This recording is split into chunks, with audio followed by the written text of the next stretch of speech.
Assalamualaikum warahmatullahi wabarakatuh.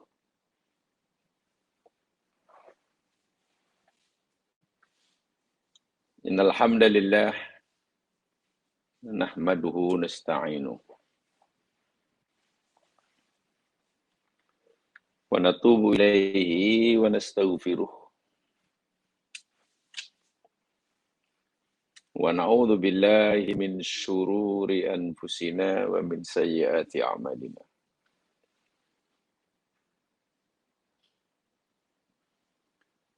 May yahdihillahu fala mudilla lahu wa may yudlil fala hadiya lahu. Asyhadu an la ilaha illallah wahdahu la syarika lah wa asyhadu anna Muhammadan abduhu wa rasuluh. Allahumma salli ala Muhammad wa ala ali Muhammad kama sallaita ala Ibrahim wa ala ali Ibrahim wa barik ala Muhammad wa ala ali Muhammad kama barakta ala Ibrahim wa ala ali Ibrahim fil alamin innaka Hamidum Majid.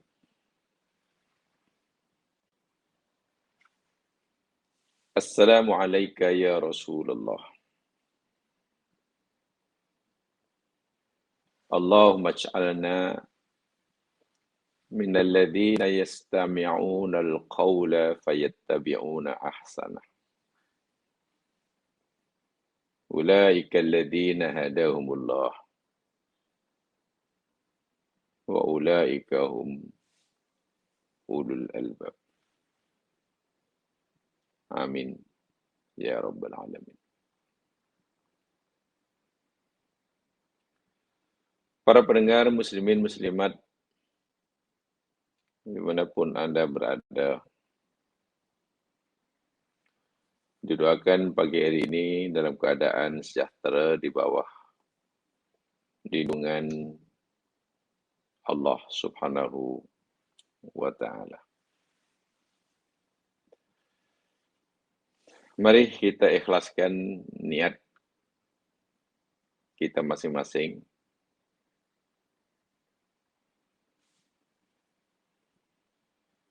untuk memanfaatkan sebagian masa, tenaga, nikmat yang Allah anugerahkan kepada kita untuk mempelajari agamanya yang disampaikan kepada kita melalui utusannya.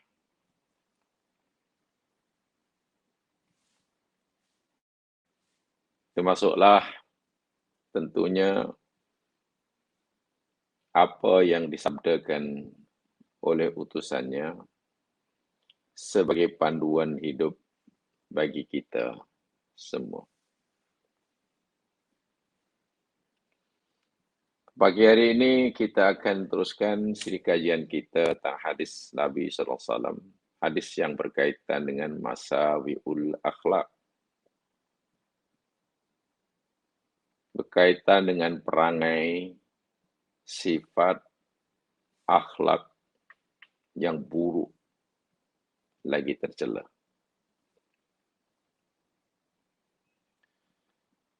Yang kita sebenarnya tidak ada pilihan dalam perkara ini, melainkan kita mesti meninggalkannya. Bila kita renungkan, jemaah sekalian, agama kita yang terdiri pada 3 unsur, iman, Islam, dan ihsan.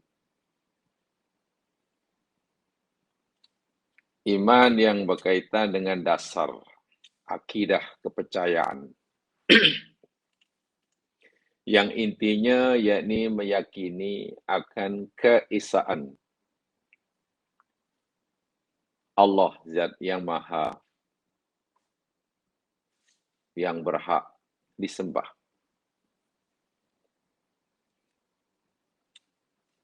Umat Islam dalam hal ini boleh dikatakan tidak ada perbezaan bila ia berkaitan dengan yang usul, yang pokok. Kalaupun mereka ada perbezaan, mereka katakan yakni perbedaan dalam hal-hal penjelasan cabang dan sebagainya. Ya, contohnya kepercayaan kita kepada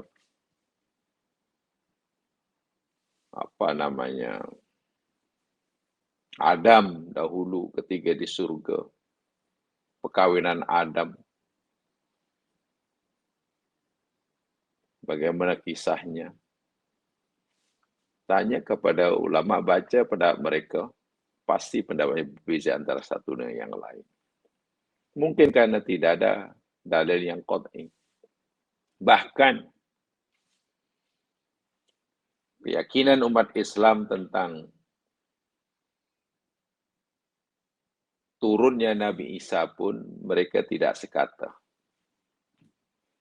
Saya tidak mengatakan mana yang kuat, mana yang kurang. Tapi saya ingin menyatakan dalam hal tentang keimanan tentang turunnya Nabi Isa, itu pun ulama tidak sekata.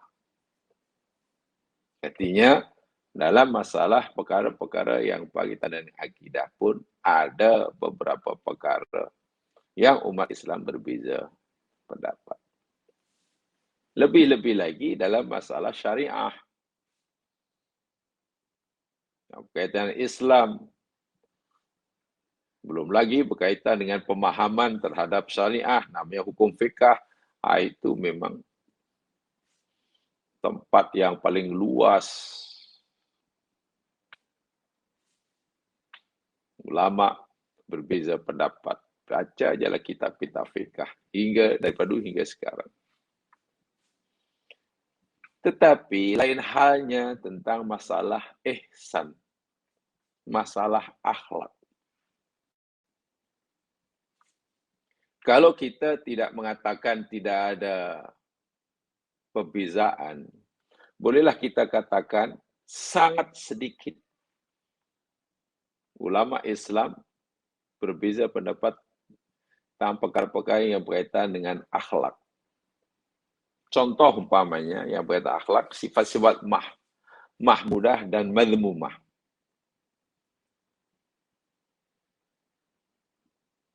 Mahmudah, madhmumah.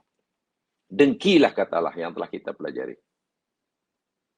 Tanyalah ulama dari dahulu hingga sekarang. Bahkan ulama Syiah atau ulama sunnah sekalipun. Kalau ditanya apa hukum dengki, pasti mereka akan menjawab, hukum asal dengki adalah haram. Kalaupun ada dengki yang dibolehkan dalam hadis Nabi, istilahnya bukan dengki lagi. Tak ada perbezaan pendapat. Pada zaman sahabat, tabi'in, tabi'in sekarang, bahkan di kalangan ulama Syiah, sebut dengki, pasti mereka haram.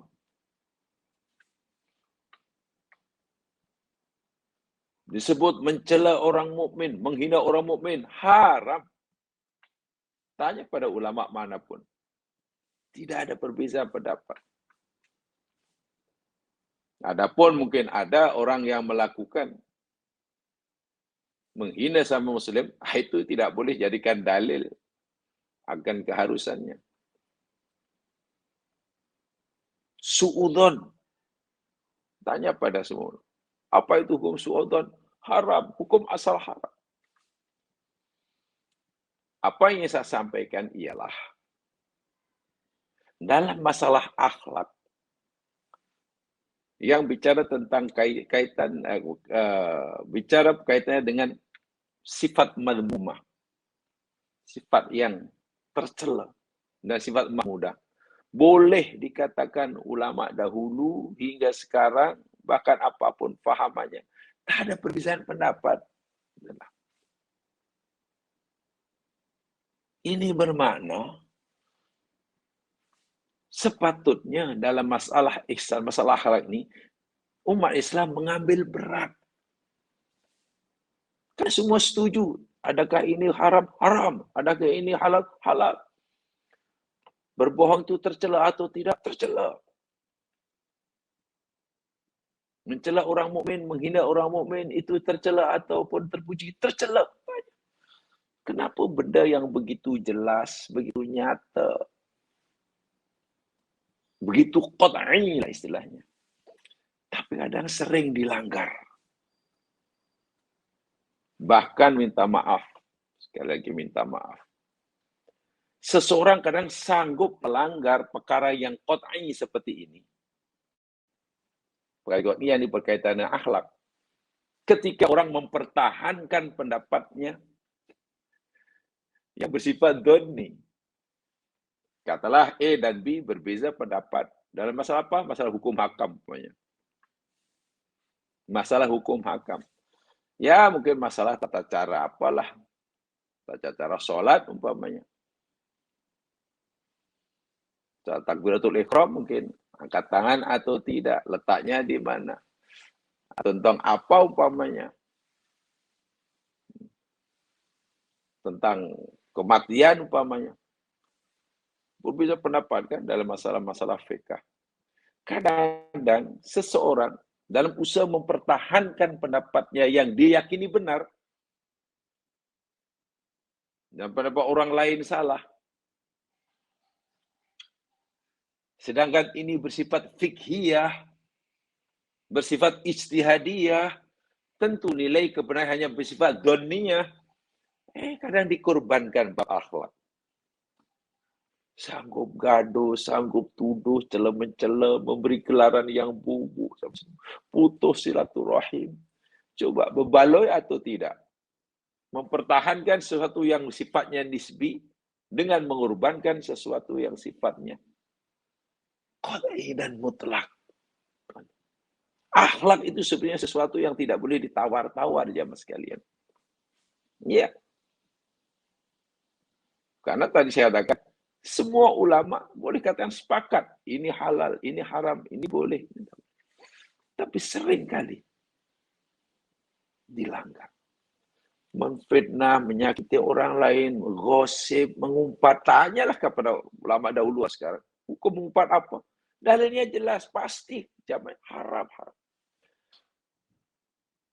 Tapi kadang dengan begitu mudah, dengan begitu ringan seseorang Muslim melakukannya tanpa rasa bersalah. Tanpa bersalah. Sedangkan bila ada orang lain melakukan amalan yang mungkin tak sama dengan dia dalam bab ibadah, katalah, wah orang itu angkat tangannya macam itu. Oh kami tangan, oh so. Itu pun katalah, itu tak teruk lah. Itu teruk. Kita jangan. Ingat, akhlak itu segala-galanya. Ihsan itu segala-galanya. Innama bu'ithtu liutammima makarimal akhlak. Hanya senya aku, kata Nabi, dibangkit dan diutus oleh Allah bagi menyempurnakan budi pekerti. Mudah-mudahanlah. Memang saya ada kecenderungan untuk selalu mengulang-ulang perkara ini. Paling tidak ingatan pada diri saya. Saya terus terang. Walaupun Islam sangat penting, syariah penting, akidah apa lagi, tapi akhlak juga tidak kalah pentingnya. Jika orang sanggup berusaha mencari, memastikan cara ibadahnya betul. Bila kita wajib berusaha untuk memastikan akidah kita betul. Jangan sekali-kali kita kurang berusaha untuk memastikan bahwa akhlak ihsan kita juga betul. Itulah maksud saya. Mari sekarang kita teruskan pelajaran hadis kita. Dan yang ada buku, lihat. Kalau bukunya sama, muka surat 872. Nomor hadis 1516. 1516. Hadis tentang su'udzon. Su'udzon. Kalau di dalam kitab Subulus Salam, nomor hadis 1403. Itu dalam syarahnya. Bulughul Maram syarah Subulus Salam. Tak apalah. Walaupun buku tidak sama, mungkin hadisnya bunyinya sama. Hadis yang disepakati oleh Imam Al-Bukhari dan Muslim. Mana sabit. Saya bacakan dahulu apa yang dalam buku itu. An Abi Hurairah qala, an Abi Hurairah radhiyallahu anhu qala, qala Rasulullah sallallahu alaihi wasallam, iyyakum wad-dhann, fa inna adh-dhanna akdzabul hadits. Muttafaqun alaih. Dari Abu Hurairah radhiyallahu an, katanya, Rasulullah sallallahu alaihi wasallam bersabda, jauhi oleh kamu daripada berprasangka buruk atau berburuk sangka. Kerana buruk sangka itu adalah suatu ucapan yang paling dusta. Paling dusta, paling bohong. Bukhari Muslim, darjah hadisnya sahih. Maksudnya, saya bacakan apa yang ada di situ ya. Berprasangka buruk atau berburuk sangka kepada sang Muslim adalah suatu perbuatan yang paling jahat. Paling buruk. Sesama Muslim. Berprasangka buruk pada sang Muslim adalah haram. Simpelkan kesimpulan dia. Sebab hadis ini memang hadis yang apa ya, yang nyata. Apa yang tersurat, nah itulah yang tersurat. Yang tersurat begitu, yang tersirat begitu. Baik. Sedangkan dalam riwayat yang lain, dalam matan yang lain, mari kita pelajari ini hadis yang sangat penting. Ingat, ini cerita tentang akhlak yang buruk, sifat madmumah, wajib hukumnya bagi kita meninggalkannya. Melakukannya dosa.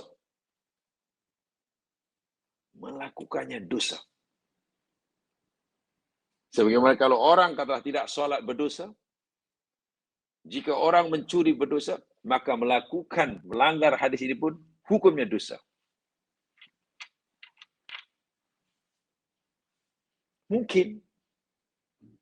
Alhamdulillah. Sudah ramai orang Islam yang tidak mencuri. Alhamdulillah. Kita tidak mencuri. Tapi jangan leka.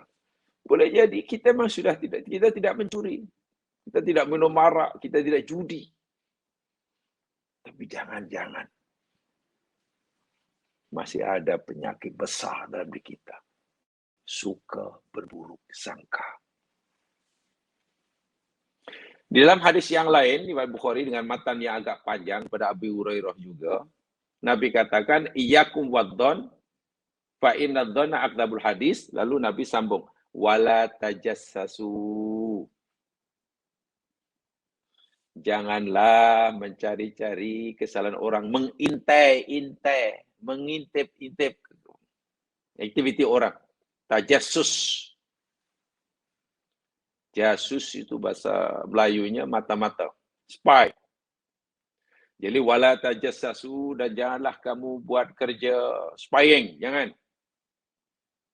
Wala tahassasu. Itulah mengintai-intai, mencari tahu. La tahasadu, jangan saling dengki. La tadabaru, jangan saling membelakangi. Wala tabaghadu, dan jangan saling membenci. Kunu ibadallahi ikhwana. Jadilah hamba Allah yang bersaudara. Jamaah sekalian, sebelum kita uraikan hadis ini, saya ingin sampaikan dahulu apakah pengertian dzon. Nabi kata yakubat dzon. Maksudnya suudzon di sini ya. Maksudnya suudzon.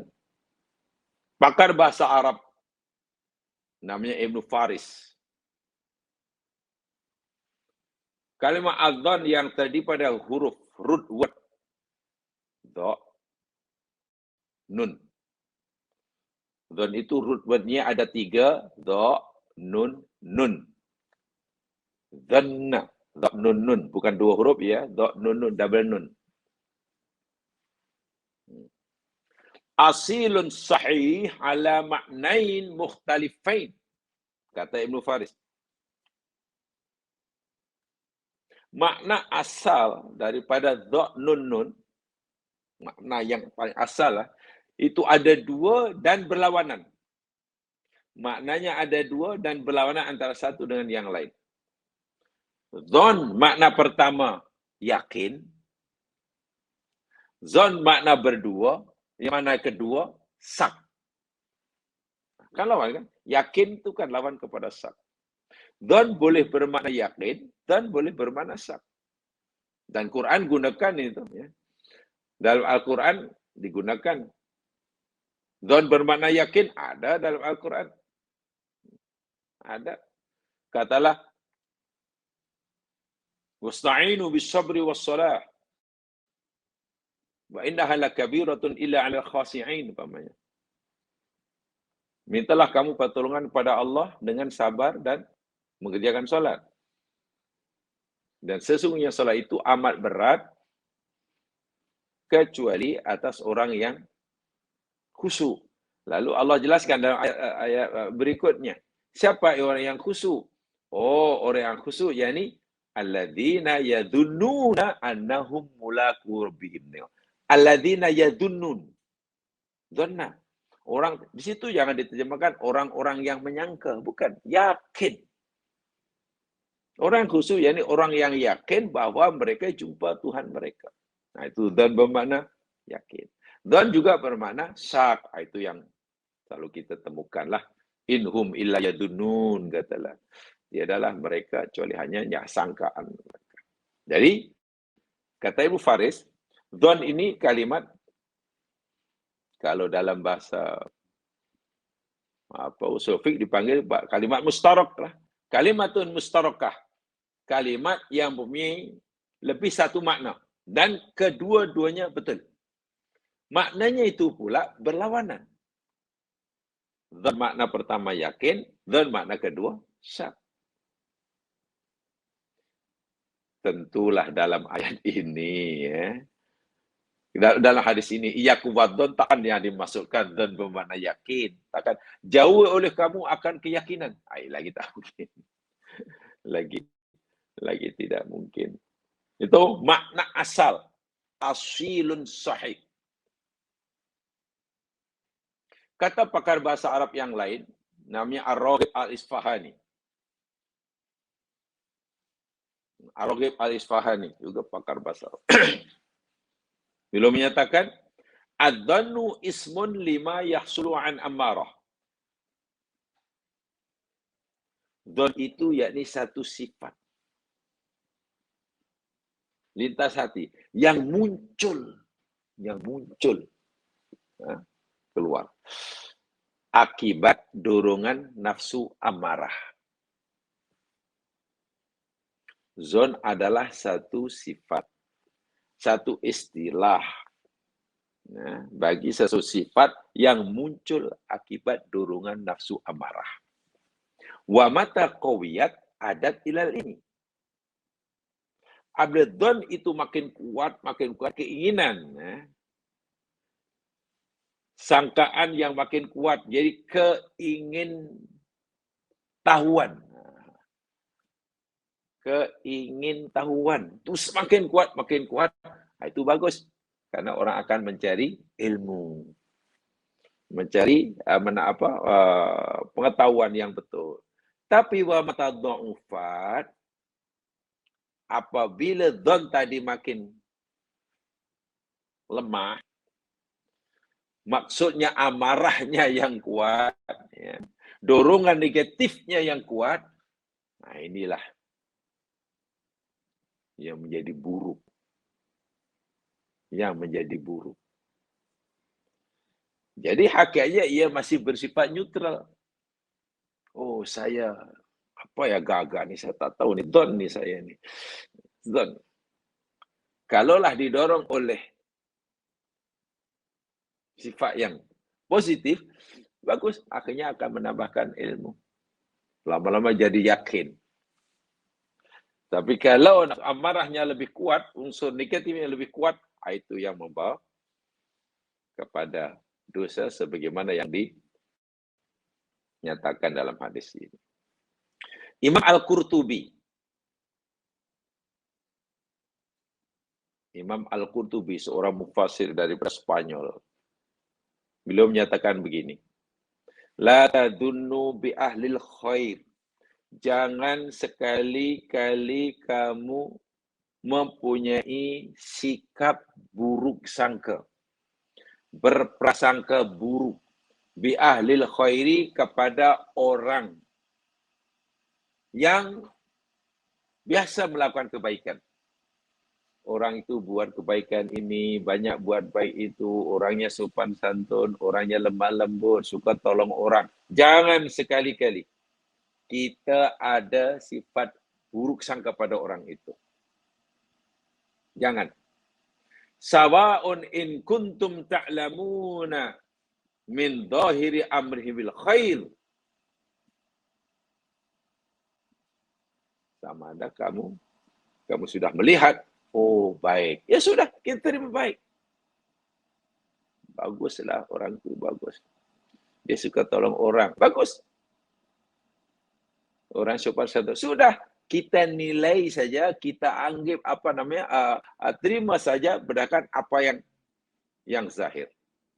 Yang zahir. Aktsaru ulama ala anna dzal qabih biman dhahiruhul khair la yajuz. Kebaikan ulama tidak membenarkan, maknanya melarang kita berburuk sangka kepada orang yang segi zahirnya baik. Yang segi zahirnya baik. Artinya apa? Nahnu nahkum bidzawahir wallahu yatawallas sarair. Kita dalam hidup ini hanya disuruh berpegang, berhukum dengan yang zahir. Allah sahajalah yang maha mengetahui yang rahasia. Orang itu baik, ya kita baik. Kita anggap dia sebagai orang yang baik. Nanti ada penjelasannya. Nah, ada penjelasannya di belakang. Adapun jika sekiranya orang itu katalah punya niat yang tidak baik, ya kita tidak tahu. Kita tidak diberi ilmu oleh Allah untuk mengetahui apa niat orang. Kita hanya disuruh berpandangan menilai seseorang apa yang kita lihat. Apalagi yang melakukan ini orang mukmin. Setakat itu. Bayangkan kalau orang yang berbuat baik sekalipun kita tidak percayai. Apa akan berlaku dalam masyarakat kita? Jika seorang mukmin yang berbuat baik pun kita tidak percayai, kita ragui akan kebaikannya, karena seakan-akan kita punya ilmu yang boleh meneropong hatinya, apatah lagi kepada orang mukmin yang dari segi zahirnya buat perkara yang tak baik. Lalu siapa yang baik di dunia ini menurut kita? Bila itulah kaidah yang kita pegangi. Jika kaidah nilai kita pegangi ini, jika seorang mukmin yang berbuat baik sekalipun, dia mukmin berbuat baik, itu pun kita curigai. Itu pun kita tidak percayai, kita berburuk sangka. Apalagi mukmin yang maksudnya, lalu siapa orang yang akan kita percayai, orang yang kita sedia menerima kebaikannya di dunia ini. Ya pasti tidak ada lah. Pasti tidak ada. Jika itu yang kita pegang. Jamaah sekalian, kenapa saya katakan begitu? Karena Umar bin Khattab, coba sekarang, siapa di antara kita, atau siapa di antara orang hari inilah, orang hari ini aja lah, bukan kita, termasuklah kita yang alim, yang tak alim, yang di luar sana, yang pandai, ulama sekarang, sarjana sekarang, yang telah diberitahu bahwa ia sebagai ahli surga. Tidak ada kan? Tidak ada kan orang sekarang sealim apapun, sehebat manapun, yang telah dapat jaminan masuk surga. Tak ada kan? Okey, tidak ada. Umar bin Khattab itu orang yang telah diberitahu oleh Nabi dia sebagai ahli surga. Okey. Umar bin Khattab diberitahu oleh Nabi, kita diberitahu oleh Nabi, orang yang sangat ditakuti oleh setan. Ya tak perlu kita ketikaikanlah kepribadian Umar, kedudukan Umar, ya, kewalian Umar. Kewalian dalam arti kata tingkat kedekatan takarub Umar dengan Allah. Tingkat kecintaan Umar kepada Allah. Tingkat ketaatan Umar kepada Allah. Itu yang saya maksud kewalian Umar. Tak perlu dipertikaikan. Orang sewarak Umar, sehebat Umar, calon ahli surga, dahulu pernah berkata. Apa kata Umar? Dengar baik-baik. Ini pegangan kita. Amilun nas bima yuzhirunahu lakum. Wallahu yatawalla ma fi sudurihim. Yang boleh tulislah. Amilun nas. Bergaulah kamu. Berinteraksilah kamu, bermuamalah kamu dengan manusia. Bergaul. Bagaimana cara kita bergaul dengan mereka? Apa kata Umar? Bima yuzhirunahu lakum. Bergaulah kamu sebagaimana apa yang mereka nampakkan kepada kamu. Maksudnya apa? Oh, dia itu buat baik pada kita. Ya, kita suruh buat baik pada dia. Oh, dia itu sopan pada kita. Ya, hendaklah kita perlakukan ia sebagai orang yang sopan. Itulah. Kita yakini saja. Dia buat baik, dia orangnya sopan. Sudah, jangan ada lagi suudzon. Kerana yang dia nampakkan pada kita, yang dia zahirkan pada kita, benda-benda yang baik. Takkan benda yang baik kita masih nak berburuk sangka pada pelakunya. Itu maksudnya. Tapi nanti macam mana kalau orang itu sebenarnya hanya pura-pura, hendak menipu kita.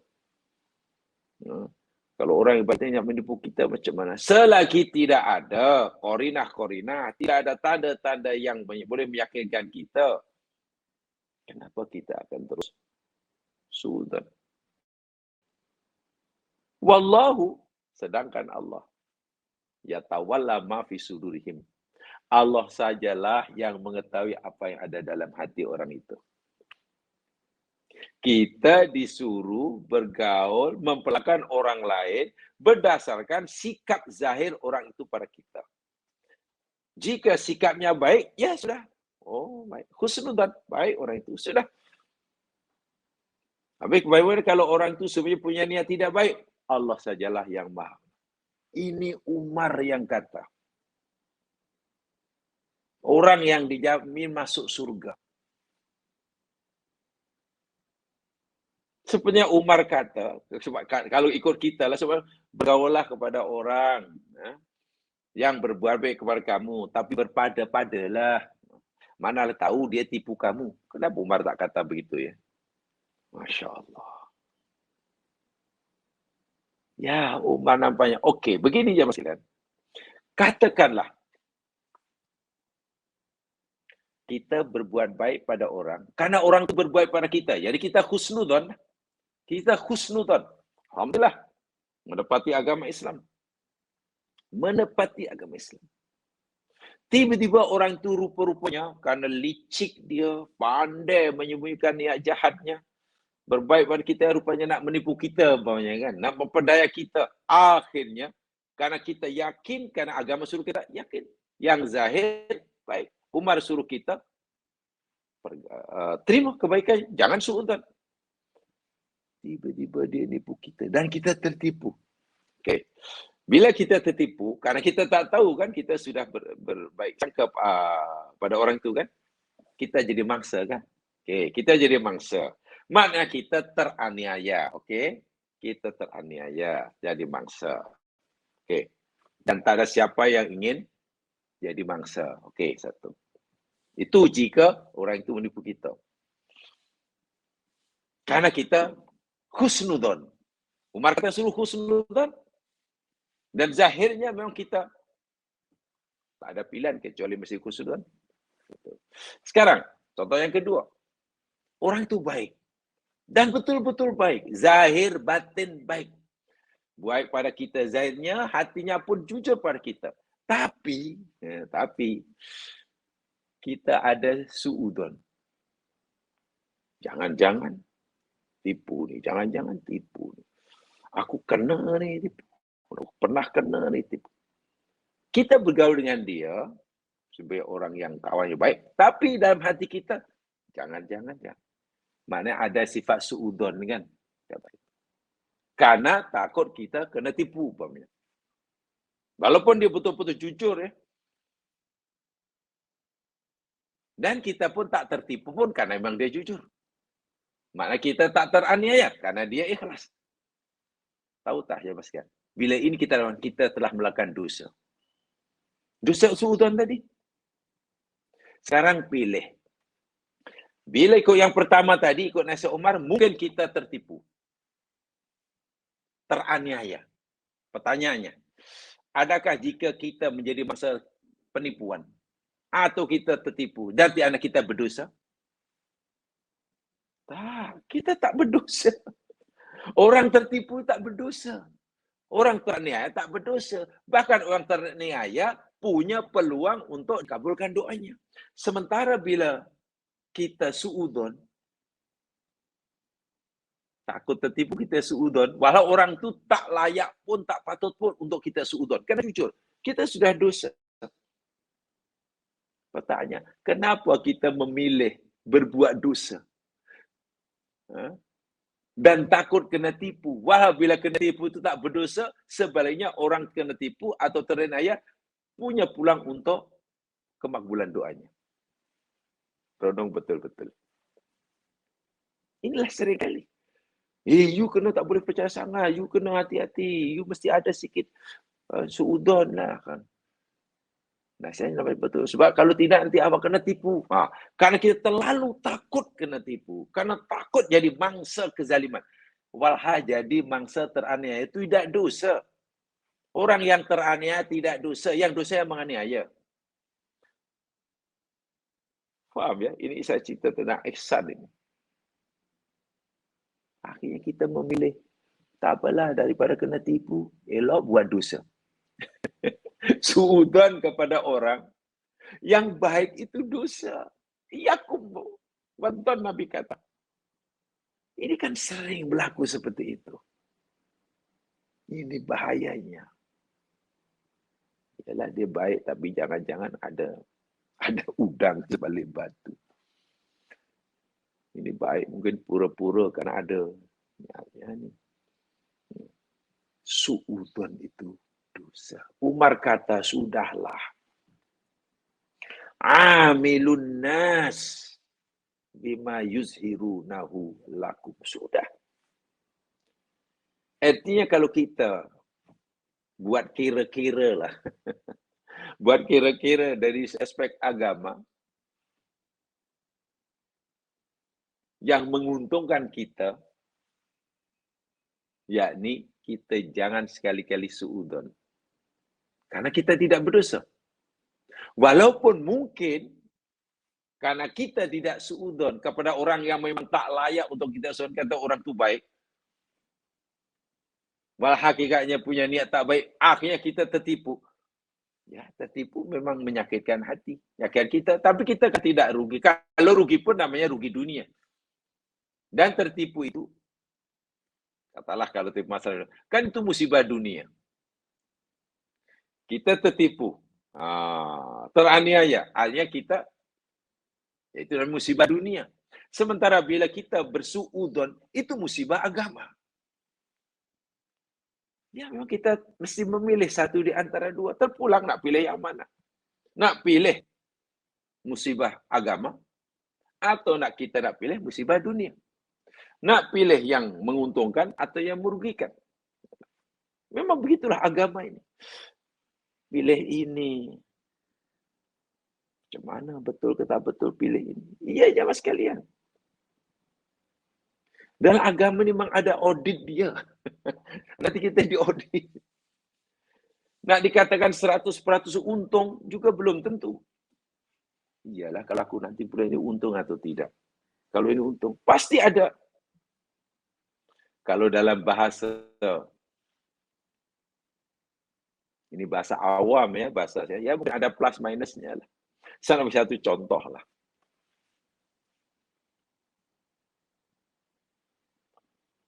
Jamaah katakanlah mesti pagi ini belajar. Iyalah, saya belajar ini kena belajar. Tapi dengan sebab saya belajar pagi hari ini, saya tidak pergi, tidak mampu tolong orang itu. Tengok. Kalau saya belajar, saya tak boleh tolong orang itu. Kalau saya boleh tolong itu, saya tidak belajar. Kan pasti tak? Ketika kita melakukan satu kebaikan, saat yang sama, pasti kita meninggalkan kebaikan yang satunya. Jadi memang nanti akan diaudit. Sebab itu dalam agama ada panggil, pilihlah yang paling baik. Jamaah punya duit. Buat apa? Surau. Surau apa atau masjid? Surau pribadi. Cantik, bukan main. Habis 2 juta. Maklum kalau rumah ada kawasan untuk buat surau. Nanti senang kalau orang datang. Tapi surau pribadi ya, 2 juta. Mewah sungguh. Canggih, ada ikon, ada lampu, macam-macam lah. Mewah sungguh surau kita. Bagus kan? Buat surau, buat rumah Allah, kan bagus. Siapa yang kata tak bagus? Bagus. Kita infak. Fisabilillah. Ini ikhlas ya. Ikhlas lillahi ta'ala buat surau. 2 juta. Cantik sungguh.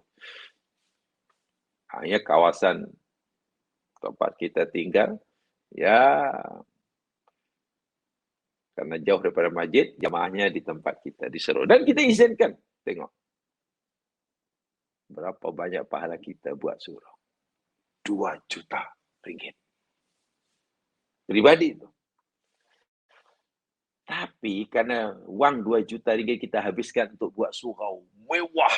Wow, dengan perhiasan presiden. Rupanya ada. Tak jauh daripada kita. Saudara kita yang serba kekurangan. Dia sakit tak mampu berubat. Rumahnya bocor tak mampu memperbetulkan. Anaknya tak mampu sambung pelajaran karena tak mampu. Hidupnya macam tak menentu. Yang perlukan pertolongan. Dia berhak ditolong. Kita pula wajib menolong. Karena kita Allah. Duit dah 2 juta, saya dah habiskan untuk buat surau. Bagus. Tapi pasal 2 juta itu sudah habis untuk buat surau, akhirnya untuk orang itu tak ada peruntukan. Tengok. Buat masjid bagus. Tapi dengan menghabiskan duit sebanyak itu sehingga suraunya mewah, orang yang wajib kita tolong, kita akhirnya tak mampu menolongnya. Apa kita fikir nanti di akhirat tidak ada audit? Kita diaudit oleh Allah. Betul, perbuatan kamu buat sesuatu bagus, tapi kamu tak lingkup. Nah, di sinilah ketika kita buat satu kebaikan, ya Mas Kelan, sebetulnya kita sedang meninggalkan kebaikan yang satunya. Iya. Itu tak boleh tidak lah. Itu sama kebaikan. Ini bukan kebaikan. Ini satu baik, satu buruk. Kita suudzon buruk. Suudzon buruk. Kalau kita husnudzon baik. Apalagi pada orang yang Umar kata, orang yang baik. Kenapa kamu suudzon? Baiklah. Oh iyalah kalau baik. Nah ini saya kena buat baik. Karena kita tahu niatnya jahat. Akhirnya kita jadi mangsanya. Allah. Saya buat baik, dapat pahala, akhirnya saya jadi mangsa. Kalau tempoh hari saya tidak buat baik padanya, saya buruk sangka, mungkin saya tak jadi mangsa. Tengok. Kita disuruh pilih. Dan Umar kata, kamu tidak boleh suudzon kepada orang yang yuzhirunahu bima yuzhiruna lakum. Kebaikan yang dia tujuan pada kamu. Adapun yang kamu tak nampak, ya sudah. Serahkan saja kepada Allah Subhanahu wa ta'ala. Di dalam hadis yang lain, di dalam hadis Bukhari ya, kaitan Umar bin Khattab juga. Umar bin Khattab dalam hadis Bukhari, beliau berkata, Inna unasan kanu yu'khaduna bil wahyi fi ahdi Rasul sallallahu alaihi wasallam. Sesungguhnya manusia pada zaman Nabi sallallahu alaihi wasallam, mereka ini mengambil panduan dalam hidup daripada wahyu yang Nabi terima. Ialah hidup sezaman dengan Rasul, tentu panduannya wahyu. Senang. Itu pada zaman Nabi. Wa innal wahya qadin qata'a. Tapi hari ini, kata Umar, wahyu itu telah putus. Kita hidup bukan pada zaman wahyu lagi. Dahulu semasa baginda Rasul masih hidup, senang. Wahyu turun sikit. Ada masalah, kita tanya Nabi. Nabi dapat wahyu. Sekarang, wahyu dah tak ada lagi. Wa inna ma na'khudhukumul an. Sekarang macam mana? Dahulu, kalau kita katalah nak buat baik pada orang itu, dan ternyata orang itu tak baik, Allah beritahu. Jangan, sesungguhnya dia. Tengok ya, dalam Quran banyak kan ayat tentang orang munafik. Siapa yang beritahu kita ya? Nabi, sahabat, Nabi, bahawa orang itu munafik, Nabi mesti berhati-hati. Orang buat masjid, duit sendiri. Duit sendiri. Wah, yuran dana itu dah sendiri. Bukan minta bantuan. Duit sendiri. Dan di masjid bukan main cantik. Lebih cantik daripada masjid yang dibina oleh Nabi. Masjid Quba.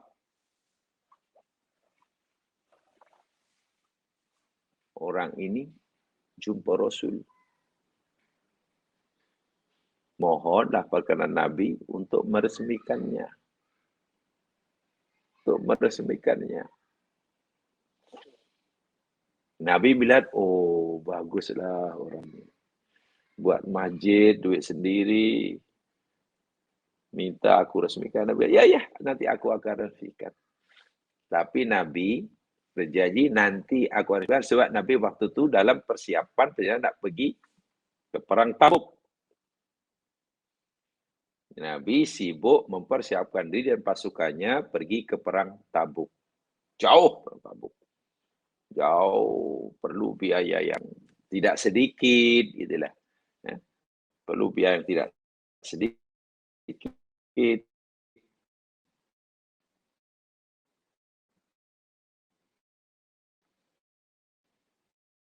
Tapi Nabi janji, ya, nanti kami namanya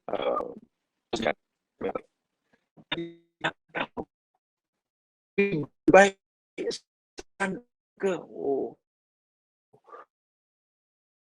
alhamdulillah, masya Allah,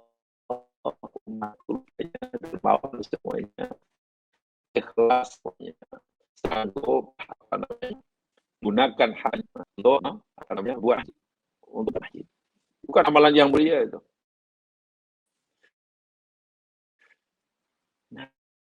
Nabi tak tahu. Sebenarnya turun wahyu Nabi boleh resmikan itu. Karena itu ya dirinya munafik. Niatnya bukan karena Allah, bukan karena hendak memperkasa Islam.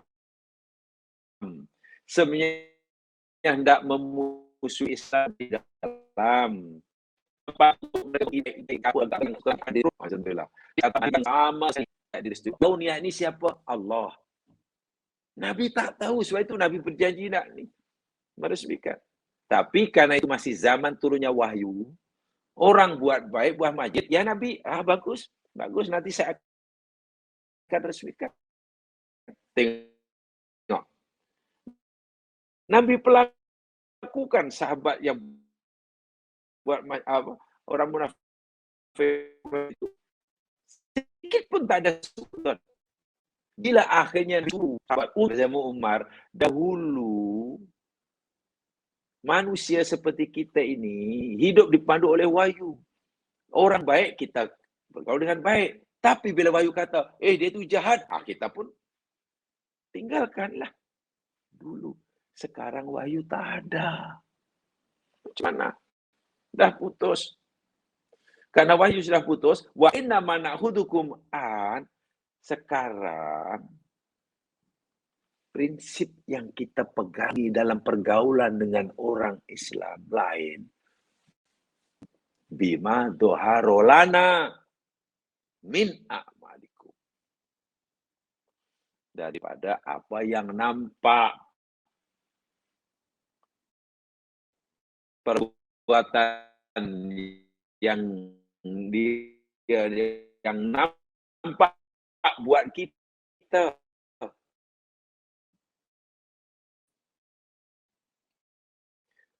Perbuatan dia yang nampak baik, ya baik, husnul.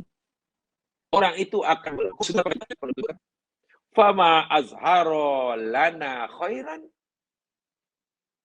maka apa saja amal baik yang dia zahirkan, yang ia perlihatkan, yang ia nampakkan kepada kita, ya amanahu, kita percaya kepada dia. Waqarabnahu, dan kita dekati. Jangan sekali-kali suudzon. Tengok amalnya baik, yang kita lihat baik, yang kita nampak baik, yang kita dengar baik. Kenapa kita suudzon? Walaisa lahu waisalana min sariratihi syai'un. Dan kita tidak diberi pengetahuan sikit pun oleh Allah untuk mengetahui rahsianya, apa yang ada dalam hatinya. Allahu yuhasibu fi sariratihi. Allah sendirilah nanti akan menghisap. Allah sendiri nanti akan mengaudit tu niat yang tahu. Jika orang yang buat baik pada kita dan sihir itu punya niat jahat, punya niat yang tak elok, dan kita pula husnudzon, karena kita tak tahu niat baik. Tak apa, Allah sendiri nanti akan menghisap. Waman azharana su'an, tapi jika orang itu menunjukkan kepada kita, memperlihatkan kepada kita, menampakkan pada keburukan, ya sudahlah, lam na'manhu, kita tak akan rasa aman padanya lah. Jangan percayalah. Kita boleh suudzon dan memang perangai dah macam itu. Jangan percaya dia perangainya pun begitu. Walau nusaddiqu, kita pun tak akan meyakininya. Wa in qala in sadar hasan. Walaupun mungkin niatnya baik. Nah, inilah saya jadi teringat. Orang Melayu katakan jamaah jangan pernah tak dengar. Dan orang Melayu kata, tak, dia itu sebenarnya hatinya baik walaupun ucapannya kotor. Walaupun nampak perangainya tak baik, tapi niatnya baik.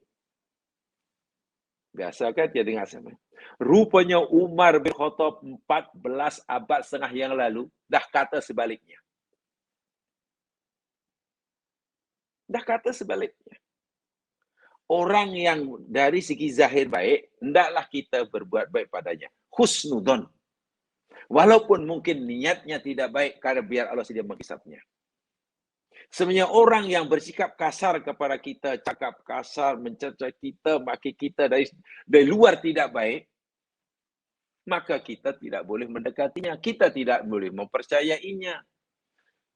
Kita mesti mengambil sikap sesuai dengan apa yang diberikan pada kita.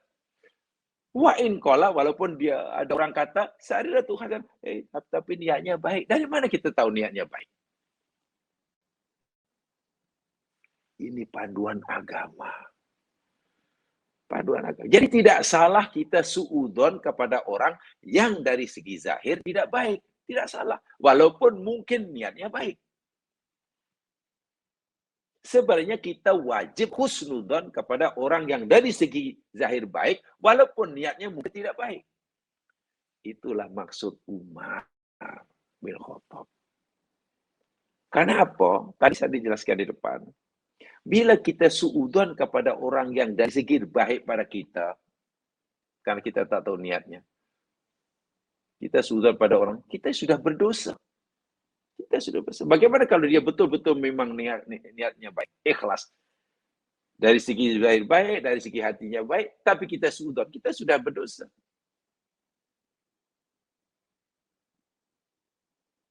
Sedangkan kata, kalau kita niat baik, kita husnudon, tapi niat tak baik, karena kita tak tahu, kita tertipu. Kita teraniaya.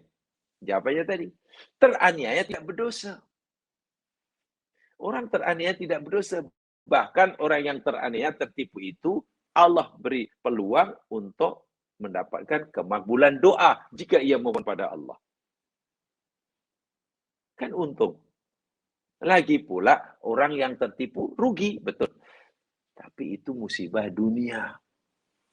Sementara jika ia suudzon kepada orang yang kita bilang suudzon, kita telah tertimpa musibah agama.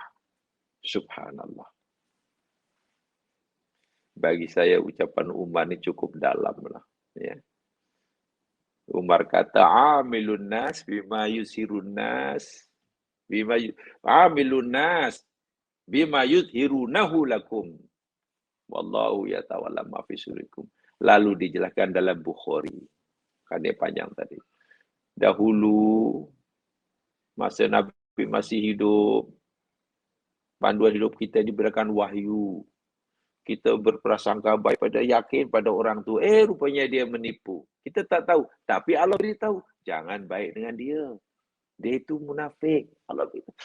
Jangan resmikan, wahai Muhammad, masjid dia. Masjid itu gini. Allah yang tahu, Nabi tak tahu. Sebab itu Nabi husnudzan sebelumnya. Selepas Allah beritahu, Nabi, boleh, robohkan aja masjid itu. Bakar itu masjid. Orang munafik jumpa Nabi, kadang kiskan mengaku dia tak buat sesuatu yang salah. Nabi terima. Dia sumpah apa? Akhirnya beri Allah Muhammad, dia itu bohong. Sekarang macam mana Umar kata, wahyu dah tak ada. Macam mana kita bergaul dengan orang? Umar kata, ya, berdasarkan apa yang dia nampakkan kepada kita. Bila dari sisinya baik, perlakukan dia baik. Berhusnudonlah. Walaupun mungkin niatnya tak baik. Adapun niat tak baik, biar Allah sendiri yang menghisapnya. Sebenarnya jika ia bersikap tak baik pada kita, zahir tak baik, ya sudah, jangan percayai dia. Anda boleh suudzon. Walaupun mungkin hakikatnya hatinya baik. Ini panduan ya, jamaah sekalian. Ini kaitannya dengan akhlak ya. Ini jamaah sekalian, begini ya. Jadi mentafsirkan kata-kata orang lain dengan tafsiran yang baik. Inilah budaya salafus soleh. Mentafsirkan, memahami ucapan orang lain dengan tafsiran yang baik.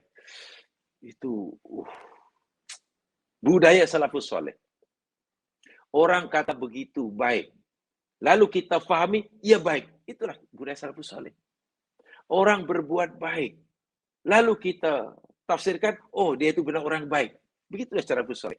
Jangan orang berbuat baik, orang berbuat ini, tapi kita suudon. Itu bukan perangai salafus soleh. Mereka berusaha bersungguh-sungguh untuk sentiasa berprasangka baik kepada orang yang menzahirkan, menampakkan kebaikan. Sebab itulah, jika orang salafus soleh mendengar kata-kata yang kurang baik, mereka berusaha mentafsirkan dengan tafsiran yang baik. Ini mungkin agak berat ya bagi kita. Saya ulangi, salah satu budaya sunnah salafus soleh dalam hal ini ya, kita salafus soleh dari segi akidah atau salafus soleh dari segi syariah ya, dari segi akhlak pergaulan.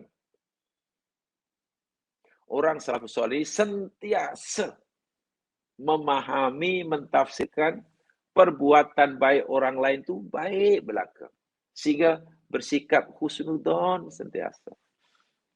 Mesra sentiasa. Betul-betul pegangi, dipercayai, yang zahir itulah yang sebenarnya. Yang rahasia, dia tak terserahkan pada Allah. Bahkan, ini yang berat ini. Pernah berlaku. Salah satu perbuatan sikap salafus soleh ini, sentiasa berusaha sekuat tenaga untuk husnudzon. Walaupun ketika ia mendengarkan perkataan yang kurang menyenangkan dirinya daripada saudara muslimnya. Katalah saudara muslimnya mengatakan sesuatu yang tidak baik, kurang menyenangkan dirinya. Dia tidak suudzon, tapi berusaha untuk tetap husnudzon. Itu kan susah. Contoh ini lagi-lagi kata Umar ya. Karena Umar banyak bicara tentang ini. Perhatikan kata Umar. La tadunnu bi kalimatin kharajat min akhikal mu'min syarrun. La tadunnu bi kalimatin kharajat min akhikal mu'min syarrun. La tadunnu, jangan kamu menyangka, jangan kamu mengira, jangan kamu anggap, jangan kamu suudzon dengan kalimat yang keluar daripada mulut saudara muslimmu itu sebagai keburukan. Jangan cepat mentafsirkan apa yang diucapkan oleh saudara muslim kamu sebagai keburukan. Jangan. Jangan cepat mengambil kesimpulan. Itu tahu cakap itu ya tahu. Jangan. Wa anta tajidulaha fil khairi muhmalan. Masya Allah. Sedangkan kamu boleh mendapatkan tafsiran yang baik baginya. Yang baik baginya. Maksudnya apa? Mungkin si mukmin yang mengucapkan kalimat yang kita fikir tak baik tadi, mungkin tasasul. Mungkin tersilap.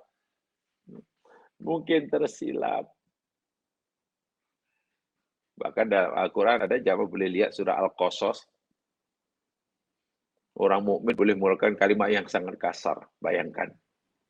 Dia cakap, wailakum. Celaka kamu.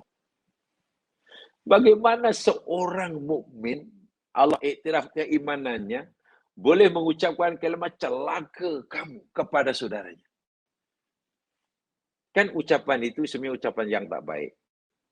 Apakah hanya karena kita mendengar si mukmin yang baik tadi menggunakan kalimat celaka kamu pada saudaranya. Lalu kita berburuk sangka pada si mukmin tadi, kotor rupanya saya ingat dia orang yang tawadhu.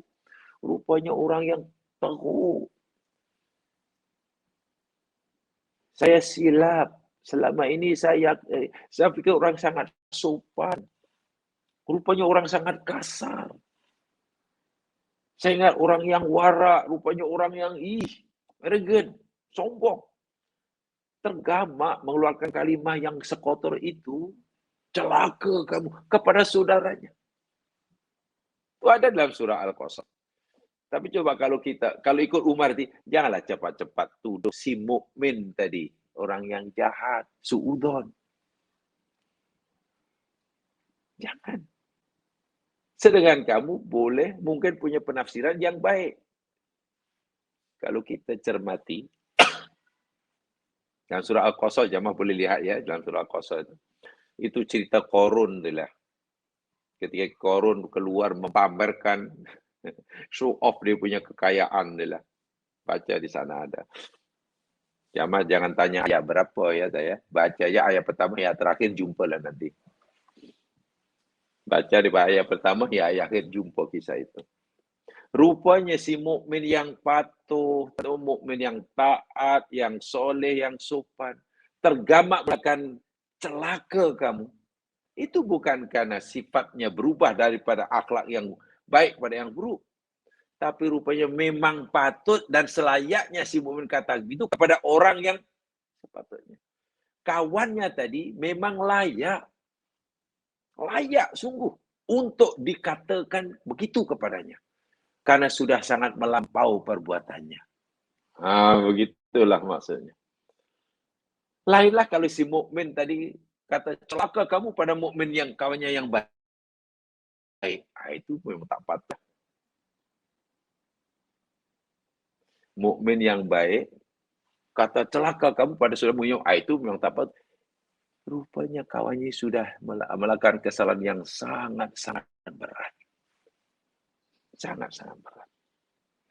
Mungkin jamaah mendengar ya orang-orang alim mungkin bersara di mana-mana atau belajar tiba-tiba mengucapkan kalimat yang kita fikir macam tak betul, jangan cepat-cepat suudzon. Begitulah kata Umar maksudnya. Boleh jadi tersilap, boleh jadi ada tujuan, coba faham. Maksud Umar apa?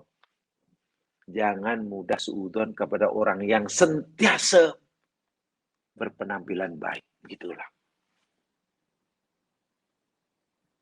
Sentiasa berhusnudzon kepada orang yang saya berpenampilan baik. Walaupun mungkin waktu itu mengucapkan kalimat yang kita fikir tidak baik, itu lebih selamat. Tadi di awal sudah disebutkan ya. Suudzon di apa punca dia? Tadi saya katakan tadi. Atas dorongan amarah. Nah, ini. Tetapi jika orang yang sudah ada benih-benih tidak suka, benci kepada orang, pasti akan berusaha mencari celah-celahnya. Sebaik manapun orang itu, kata orang baik, tapi karena dia sudah benci, jadi tunggu aja, silap sekali aja, habis segala-galanya.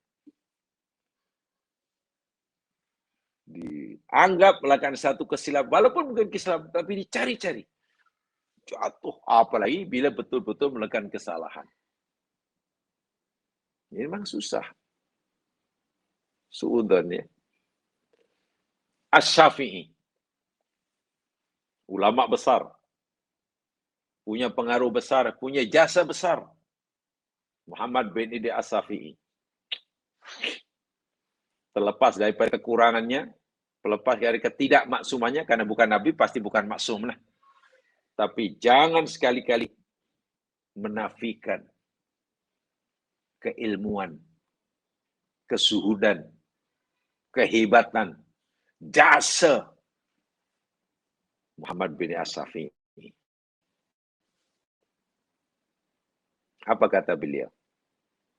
I'lam annaka law sababtani ma aratta illal khair.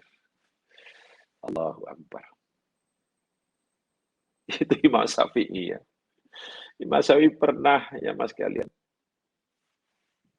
ditegur oleh kawannya yang seangkatan dengannya, alim juga lah. Ini orang alim menegur orang alim gitu lah. Dan tegurannya agak kasar. Imam Syafi'i tak terus berkata, jangan-jangan dia sudah cemburu dengan aku. Karena aku lebih berpengaruh, lalu dia berusaha untuk menjatuhkan aku. Tak, Imam Syafi'i tak kata begitu. Kenapa tiba-tiba tak suka ini? Jangan-jangan cemburu dengan aku. Kalah populariti. Kan zaman sekarang begitu. Ditegur sikit, jangan-jangan cemburu. Kalah populariti ini. Imam Syafi'i pernah ditegur oleh kawannya zaman agak kasar. Apa kata Imam Syafi'i? I'lam, wahai saudaraku, ketahuilah. Berbahaya nih. Apa namanya? Aku tahu. A'lam, a'lam. Ketahuilah. Aku tahu. Annaka lau sababtani, sekiranya engkau memaki aku, mencela aku sekalipun, jangankan hanya menegur seperti itu. Jika kamu mencela aku sekalipun, ma'aratta ilal khair. Aku tahu, aku yakin, engkau tidak bermaksud melainkan kebaikan. Mampu kita mencontoh Imam Syafi'i seperti itu. Jangankan, seakan-akan Imam Syafi'i kata, wahai saudaraku, ketahuilah. Jangankan kamu hanya menegur aku. Jika kamu mencela aku sekalipun, menghina aku sekalipun, aku tahu betul bahwa engkau tidak berniat melainkan kebaikan buatku. Artinya Imam Syafi'i tidak pernah punya perasaan su'udon kepada kawannya yang baik, walaupun kawannya sedang melakukan benda yang tak baik kepadanya. Luar biasa. Luar biasa.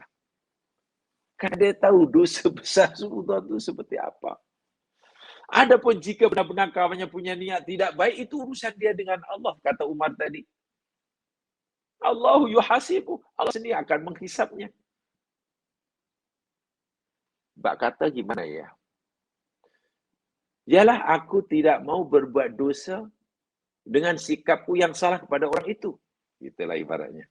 Adapun dia berbuat dosa kepada aku, dia tak baik pada aku, yang aku tak tahu, yaitu urusan dia dengan Allah.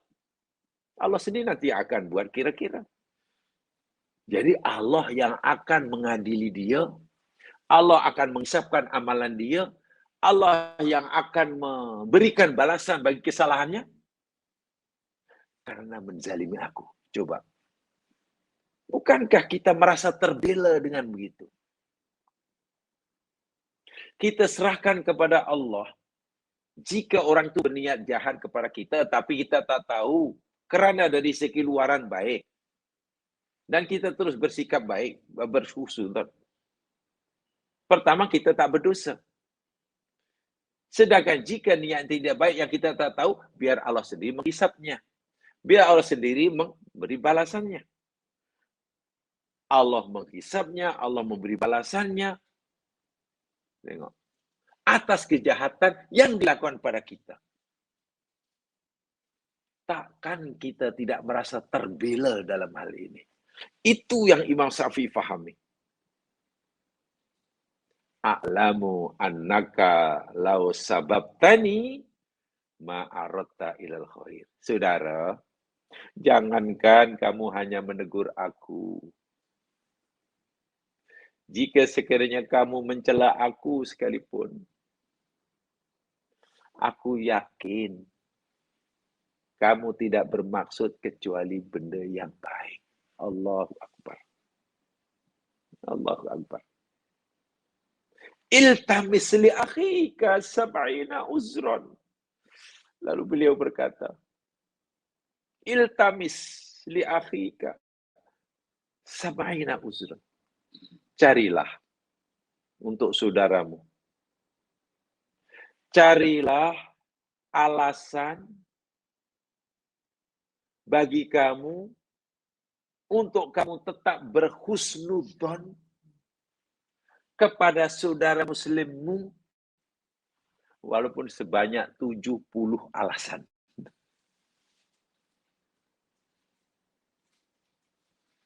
Carilah alasan untuk kamu tetap berhusnudzon kepada saudara muslimmu walaupun terpaksa kamu cari 70 alasan.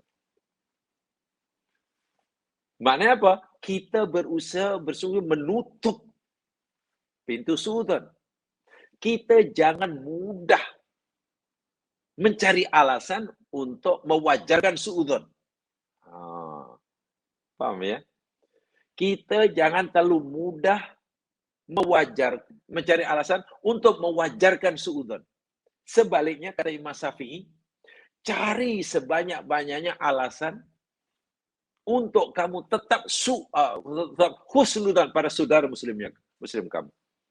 Tapi dia menegur aku. Ya, menegur itu semata karena kebaikannya. Jangankan dia menegur kamu. Jika saudara kamu yang baik itu katalah mencela kamu pun,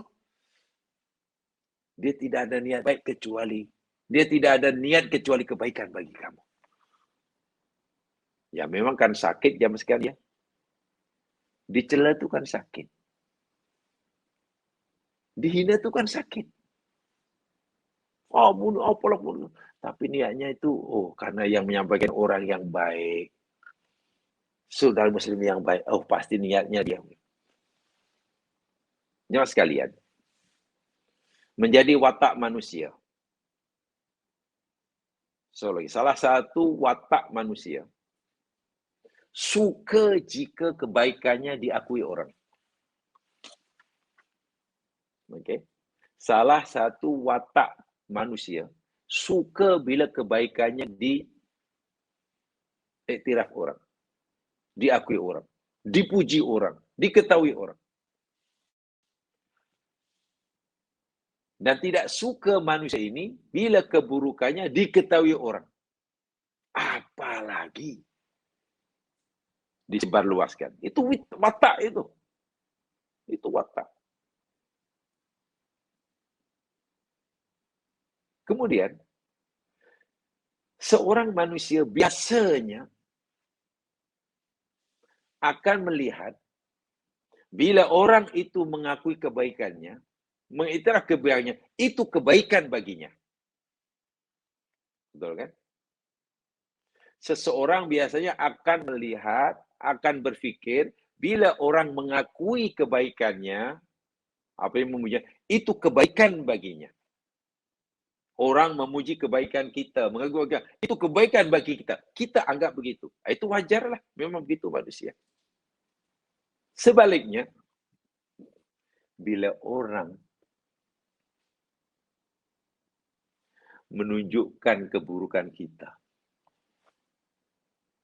menyalahkan kesalahan kita, menyalahkan. Biasanya, ini saya tak secara biasanya, kebanyakan orang memakai, iya ini keburukan bagi kita. Ini kawan apa nih, asyik menyalahkan saja. Asyik menyalahkan saja. Bagi kita, bila punya kawan macam itu, ini keburukan bagi kita. Kita tak suka. Kita lebih suka bila jumpa kawan sentiasa mengakui kebaikan kita. Menyebut-nyebut kebaikan. Jangan terus keburukan itu. Ini kamu salah, kamu tak betul. Itu sifat manusia. Tapi kata Imam Syafi'i, kamu tahu tak? Bila orang mengakui kebaikan kamu, menurut kamu itu kamu anggap sebagai kebaikan, senang hati kamu, hendaklah kamu, jika ada orang, kawan kamu, menunjukkan keburukan kamu, mendedahkan keburukan kamu, menegur keburukan, itu pun kebaikan bagi kamu. Jika kamu sayang pada orang yang mengakui kebaikan kamu, hendaklah kamu juga berusaha menyayangi orang yang menunjukkan kesalahan kamu. Jangan kamu pikir orang yang menunjukkan kesalahan kamu, menyalahkan kamu yang salah, itu juga musuhmu. Justru itulah kawanmu. Karena bagaimana ia peduli. Dia tidak mau kamu salah. Dia mau kamu betul. Karena selama ini kamu tidak merasa bersalah, sehingga kamu tak tahu kesalahan kamu, sementara dia yang tahu kesalahan kamu, maka dia beritahu kepada kamu supaya kamu tahu kesalahan kamu dan kamu jadi betul. Bukankah itu kebaikan? Orang yang baik bukan hanya orang yang tunjukkan kebaikanmu, kebaikan pada kamu. Termasuk orang yang menunjukkan kesalahan kamu, itu pun orang yang baik.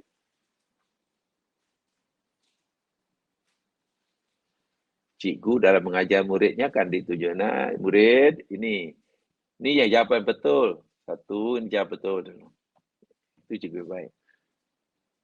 Sayang pada muridnya. Termasuk cikgu sayang tadi, ini salah nih nak, ini salah nih nak, ini salah, ini salah. Menunjukkan yang salah itu pun menunjukkan yang cikgu tadi sayang.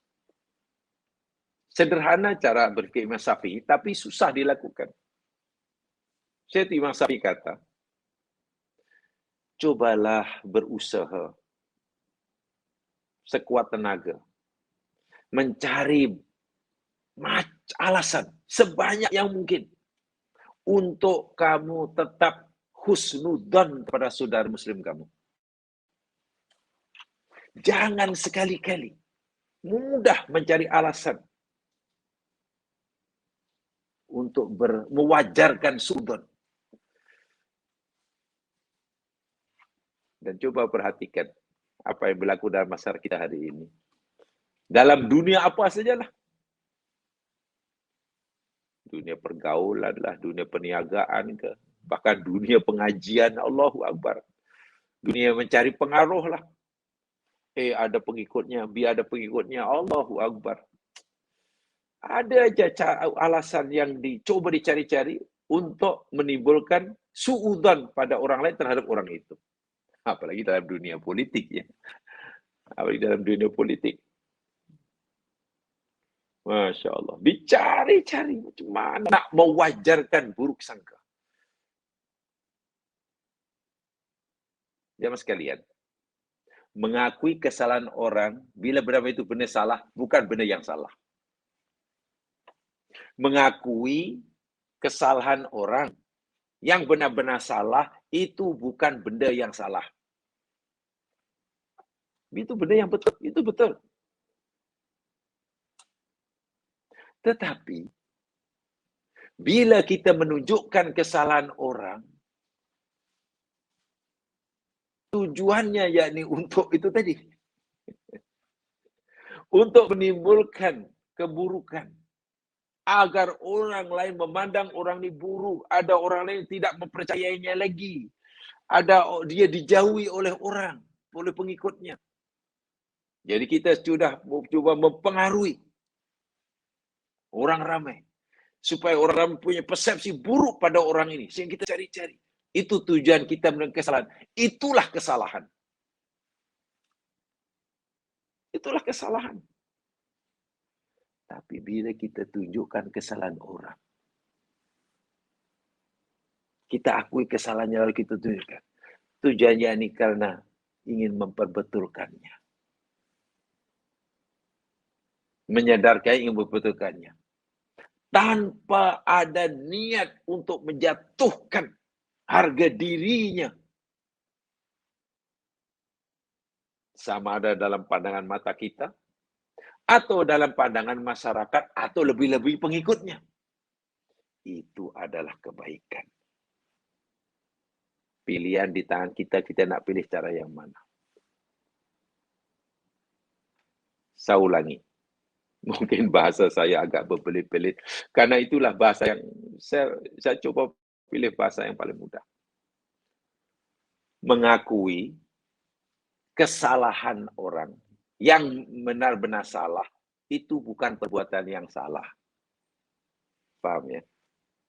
Mengakui kesalahan orang yang benar-benar salah, itu bukan perbuatan yang salah. Nah, benarnya betul. Tetapi, mengakui, menunjukkan kesalahan orang yang salah. Yang salah. Dengan niat dalam hati kita nih. Dengan niat. hendak mempengaruhi orang ramai. Agar orang ramai menjauhi orang yang kita tunjukkan kesalahannya ini. Hendak menjatuhkan harga diri orang ini di hadapan pengikutnya ada orang ramai. Supaya mereka tidak lagi mempercayainya. Itu perbuatan yang salah. Berjaya atau tidak kita mempengaruhi orang lain supaya dia menjauh orang ini, itu cerita lain. Tapi kita sudah melakukan perbuatan yang salah. Sebaliknya, jika kita tunjukkan kesalahan orang itu, kita akui kesalahannya, kita tunjukkan kesalahan pada orang itu, niat kita apa? Supaya dia mau membetulkannya. Tanpa memberi kesan. Tanpa ada niat menjatuhkan hari di depan mata kita, apalagi di hadapan berikutnya. So itu dengan cara yang paling bijaksana. Bagaimana supaya orang ini betul? Mengakui kesalahan dan membetulkan. Tanpa diketahui oleh pengikutnya yang fanatik.